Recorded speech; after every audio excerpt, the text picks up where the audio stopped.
So আজকে আমি আপনাকে শেখাবো ইংরেজির বেসিক কাকে বলে। আমি নিজেও জানি না আমি কি কি বলবো, কিন্তু আমি ট্রাই করবো শেখানোর জন্য। আসলে বেসিকটা কি এটা আপনাকে আমি বোঝানোর ট্রাই করবো।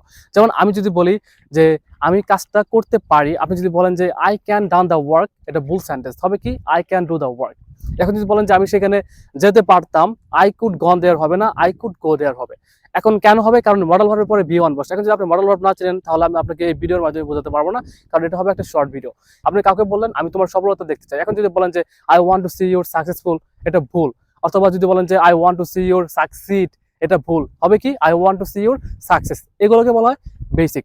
এখন আপনি যদি কাউকে বলেন যে আমি তোমার অর্জন দেখতে চাই, I want to see your achieve, এটা ভুল সেন্টেন্স, মানুষ হাসবে এগুলো বললে, কারণ কি এটা তো সঠিক না। আপনাকে বলতে হবে যে I want to see your achievement, এটা হলো পজিটিভ ফর্ম ইউর, এই ইউর পরে আপনাকে নাউন ফর্মটা ইউজ করতে হবে। সো এই জন্য হবে I want to see your achievement, I want to see your achieve হবে না, এগুলো জানতে হবে। সো এগুলো বেসিক ক্লিয়ার করে যখন শিখবেন, এটা তো মানে সাধারণ বিষয় বললাম, আরো অনেক কিছু আছে। সো এগুলো বেসিক ক্লিয়ার করে শিখতে হবে আপনাকে।